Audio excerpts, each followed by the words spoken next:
High everyone, welcome to my mini blog. आज मी मोदक बनवणार आहे कारण की आज आहे गणेश जयंती आणि गणेश जयंती स्पेशल हा मिनी ब्लॉग मी केला आहे। मी पूर्ण प्रयत्न करेन की तुम्हाला हा मिनी ब्लॉग आवडेल, सो एन्जॉय इट। मम्मीने पहिली सारण रेडी करून ठेवलेलं आहे आणि चला तर पाहूयात। आता मी आहे आणि तिने हे सारण पहिलेच प्रिपेअर केलेलं आहे आणि आता आम्ही पीठ मळत आहोत, हे पाहू शकता। ते हलवा सुद्धा तयार करायला ठेवलेला आहे, तो आता शिजत आहे। फ्रेश हलवा बनवायला ठेवला आहे मम्मीसाठी। शकताय पीठ रेडी झालेलं आहे आणि आता आपण हे लाटून मोदक करणार आहोत। पीठ झालेलं आहे, आता आपण ह्याला थोडा वेळ रेस्ट करायला ठेवणार आहोत। आता आम्ही लाटायला घेणार आहोत आणि सर्व सामान आम्ही आणलेलं आहे। पद्धतीने मम्मी आता गोळे तयार करून घेणार आहे लाटायसाठी, पाहू शकता। अशा प्रकारे आपण लाटून घेणार आहोत ह्याची खालचा बेस। आपण ह्या पद्धतीने अशी पारी लाटून घेणार आहोत मोदक बनवण्यासाठी। पारी आपण ह्या पारीमध्ये भरणार आहोत। हे पाहून घ्या कशी प्रोसेस आहे। पहिली चमच्याने टाकायचं आहे। आता ह्या पद्धतीने आपल्याला दिव्या टाइप असा शेप द्यायचा आहे, त्याला कळी पाडायची।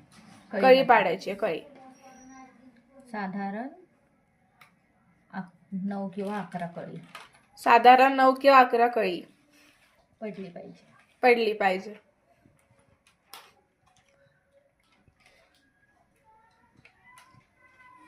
हे पाहू शकता। आता वरची त्याला शेप द्यायचा आहे। तोंड बंद करून त्याला क्लोज करून घ्यायचं आहे, त्याने की सारण बाहेर। Guys, it's ready. आणि गाइस पाहू शकताय खूप खरपूस झालेले आहेत, खूप टेस्टी सुद्धा आहेत। आता आपण हे बाप्पाला ठेवणार आहोत कारण त्यांची सुद्धा जयंतीच आहे।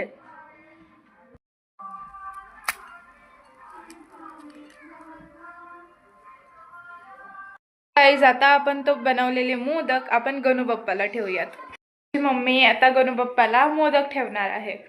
आता इथे 3 वेळा ओवाळून ठेवायचे असतात, सो मम्मी ठेवत आहे आणि स्वस्तिक काढून त्याच्यावरती आपण मोदक ठेवलेले आहेत।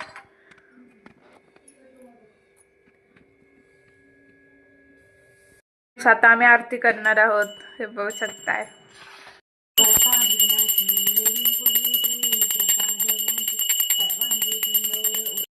तुम्हाला आजचा मिनी ब्लॉग कसा वाटला ते नक्की कमेंट मध्ये सांगा। मी माझ्या वतीने पूर्ण प्रयत्न केला की तुम्हाला हा ब्लॉग आवडला असेल, so please like, share and comment. Guys, I hope you like this video and bye everyone.